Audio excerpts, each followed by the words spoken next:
I wish I could grow a mustache. Like, my husband has a mustache, and people are fucking obsessed with it, and it makes me jealous. Like, literally, you throw a mustache on a mediocre man, and everybody's like, oh, fuck, you know? It's bullshit. Yeah, you right there, sir. Oh, Jesus Christ. Are you the guy who likes improv? Yeah, okay. I could tell. Because you're like, yes, mustache, me, ooh, a toaster. I don't know. I'm so jealous of that. Like, people will literally stop my husband in the street and be like, oh my God, it's Magnum P.I. It's Freddie Mercury. Like, he could go around slapping people in the face and they'd be like, thank you, Ted Lasso. It pisses me off. I wish I had, like, that one identifying feature. Like, I want people to give me cool, like, celeb lookalikes, right? And this woman stopped me in the street the other day, and I was so excited. She's like, oh, my God, you look exactly like Jeffrey Dahmer. And I was like, oh, I was like, is it because of my glasses? And she's like, no, it's just a vibe. The worst part is I fucked up this joke before, and instead of saying Jeffrey Dahmer, I said Ted Bundy, and then some guy in the front row was just like, oh, I can see that. I'm like, all right, I look like all the serial killers. Hey, you better laugh. I drink too much. We drinking tonight? Yeah. I didn't realize I was drinking too much until I went to the doctor, and the doctor's like, how much do you drink in a week? And I'm like, I don't know, I drink wine every night. And she's like, you drink wine every night? And I'm like, yeah. She's like, well, that's quite problematic. And I'm like, no, it's quite European, so fuck you, bitch. I honestly don't consider wine alcohol, right? Wine's not alcohol. Wine's not alcohol. It's the fucking blood of Christ. You know? It's just a bit of Christ's blood. Seriously, how can it be bad for you? They serve it at church, and when has the church ever done anything to hurt anyone? I'll wait. Name a more iconic duo. I'll wait. The Pope, red wine. Doesn't make sense.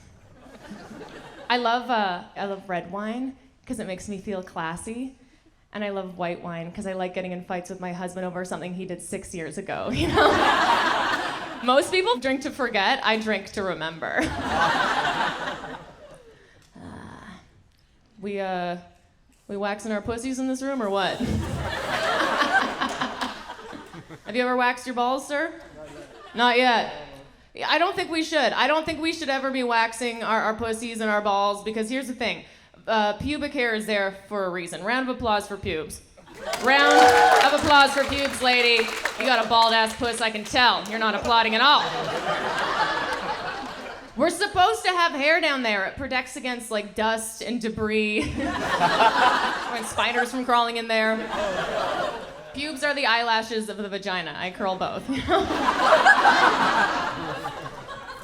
But I used to get waxes, and every time I would regret it. I would, because you go, ladies, you know what I'm talking about? You go, and then some large Eastern European woman just rips everything out of you, and when she's done, she just tosses you a baby wipe, like, clean yourself up, whore. And then I'm just standing there in my t-shirt, no pants, like a sticky Winnie the Pooh. Trying to wonder where it all went wrong. And in that moment, I try to convince myself that I got the wax for me, that it was my choice. I'm like, you know what? I just get waxed because it makes me feel like cleaner. Like, it's just like self-care. Like, I just feel more powerful and more of like a boss girl when I have it, like when I'm fully balled down there. That's why I did it. And I'm like, did I do it because of that? Or did I do it because society has pressured me into thinking that I need to look like that, right? So on my walk home, I'm just like, is it me or society? Me or society? Me or society? And I get home and I show my husband, because I have to show someone, I can't show you, very different show, right? So I show him and I'm like, do you like this? And he's like, yeah. I'm like, you like it? He's like, I love it. I'm like, you really like it? He's like, it's the best. I'm like, oh yeah? Because this is what babies look like. And he's like, why would you say that? I'm like, society!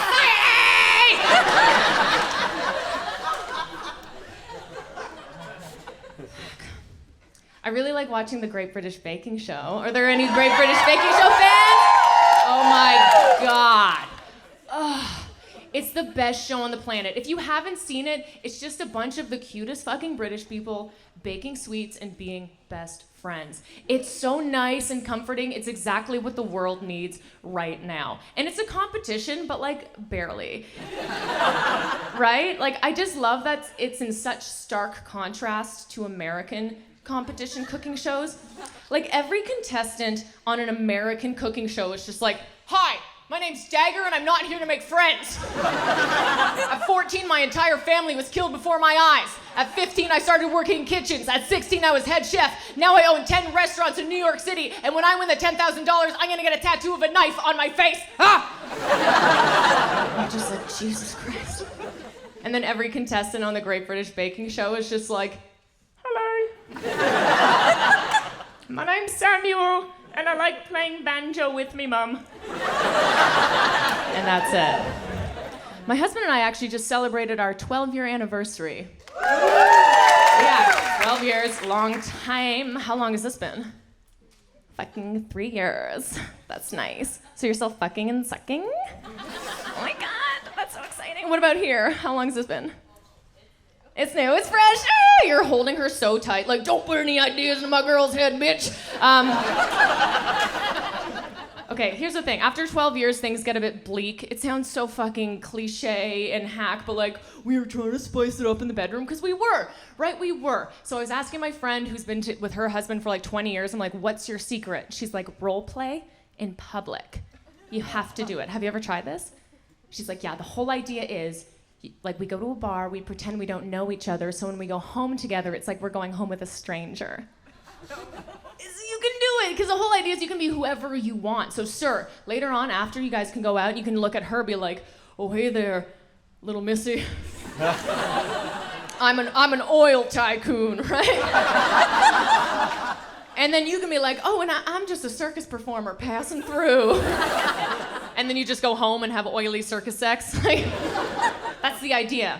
So I decided to try this with my husband, except I didn't tell him we were gonna do it. It's gonna be a sexy surprise. So we get to a bar, we sit down, and I look at him all seductively, and I'm like, "Oh, hey there, stranger. And what do you do?" And I just see the sheer look of terror in his eyes. He's not ready for this impromptu improv exercise. Without even missing a beat, he goes, "I am a purchaser of sluts." And not in a million years did I think a human being could string together those words to make a sentence. So then I panicked and I'm like, "And I am a slut up for purchase." And then we just stared at each other. Firm handshake, straight to bed. All right, guys, it's been a lot of fun. I'm Julia Hladkowicz. See you later.